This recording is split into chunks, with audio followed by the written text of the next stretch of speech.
Okay, so today I want to approach the subject of learning. Why it is that it's so important in this day and age, what it is that we should be learning, and our reasons for doing it. And maybe touch a little bit on the best ways to learn as well. So, there used to be a time when learning was a pretty simple affair. It wasn't the most necessary thing for people to do.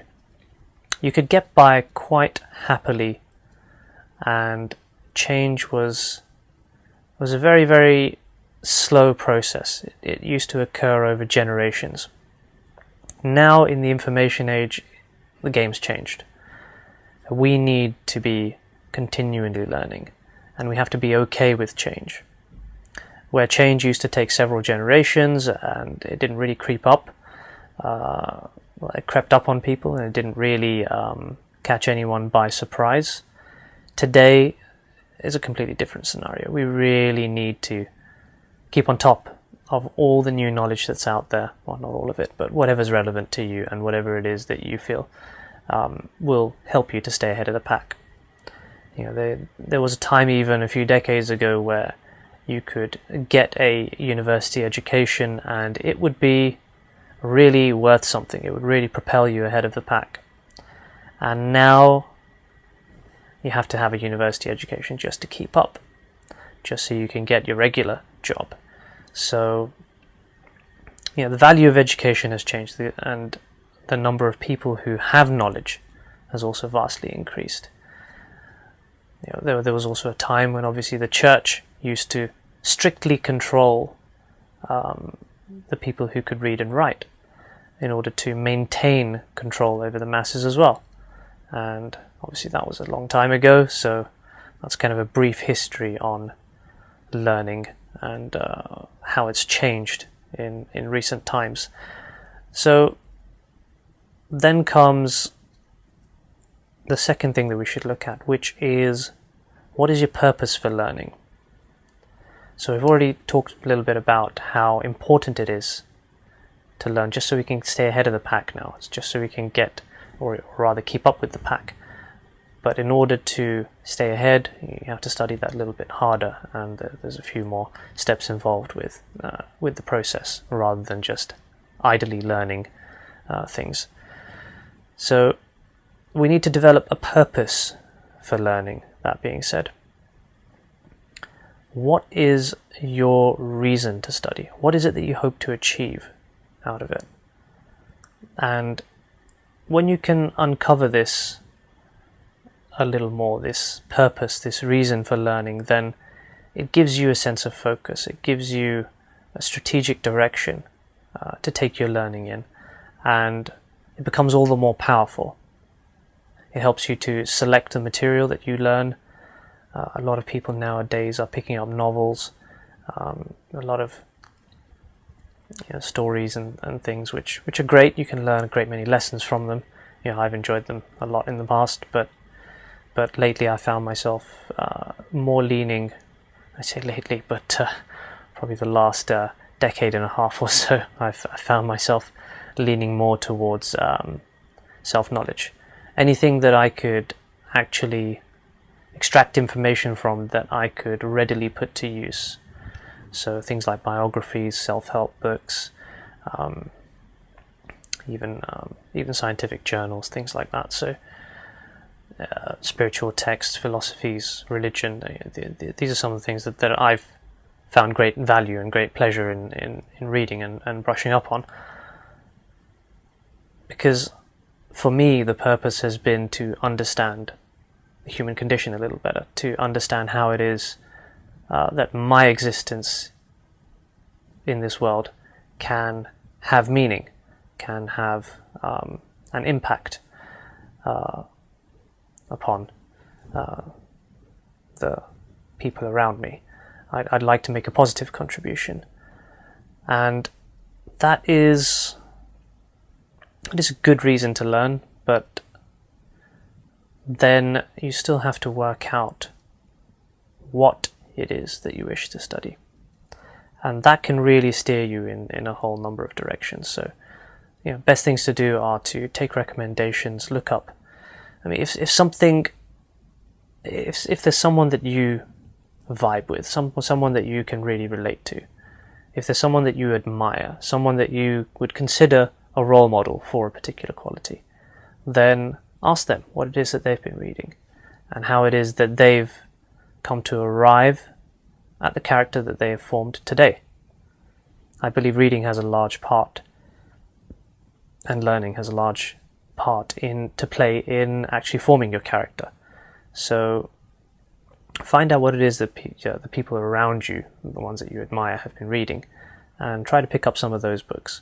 Look at the bibliography, look at the references, and see where it is that your favorite authors have been picking up their knowledge from, and try to work your way back. Try to pick up on some of that knowledge, and really try to get deep into the subjects that interest you. But again, that's not to say that you should go so deep into a subject that you can't see the forest for the trees, as it were. You need to take a look at the bigger picture as well. And this, I suppose, lends itself to looking at the very structure of the brain. So we all know that you have two hemispheres of the brain, the left and the right. Left being the logical hemisphere, and the right being the more creative.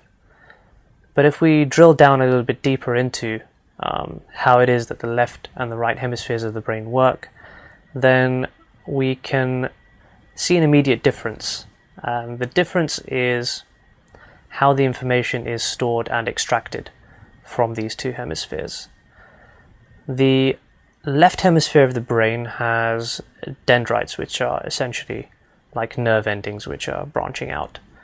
And these dendrites in the left hemisphere of the brain are very narrowly focused. So I guess the best analogy for it would be like a dinner fork. So it's very focused, you can use it to pick up very specific items, and it's a precision tool. It helps you to really drill down into a subject. The right hemisphere of the brain is a little different.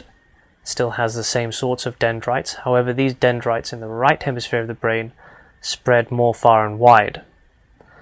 So the logical left is able to really extrapolate ideas and drill down into a subject to really get into the details of a topic. The right brain, however, is able to connect ideas which are seemingly unrelated. So it's not really going down deep into one particular idea. It's more for solving the problems. It's more to find an out-of-the-box solution. It's about connecting ideas that you wouldn't have otherwise generally related to each other, to bring them together to form a creative solution. And they're also, the two hemispheres of the brain are also used in very different ways as well. The left, you have to focus. You can really spend a lot of time banging your head against a wall as a left brain thinker if you're trying to solve a problem. And the right hemisphere of the brain, how inspiration in it occurs, is that you first and foremost have to first turn off some of the logical thinking that you've been engaging in. You may have spent a while asking your brain several questions, and your brain is an answering mechanism, so it's duty-bound to try to answer them. But beyond the comfort of engaging a subject logically, to engage it creatively, you have to kind of step away a little bit, and that means doing something a little bit different. That means engaging a brain on a very, very mundane level. And when you do this, it's kind of like keeping the engine of your car running, so it doesn't get, you're keeping the car warm, it's still functioning, and it's ready to go at any moment. If you sit down and do nothing, that's kind of like turning it off, and that kind of slows everything in the brain down, and it's not really engaging the brain for the purpose that you need it for. But going away doing something mundane, like taking a shower, or going for a walk, or doing the laundry or dishes. Something that doesn't take too much brain power is keeping the engine running, but it's not really burning it out. It's not using too much fuel.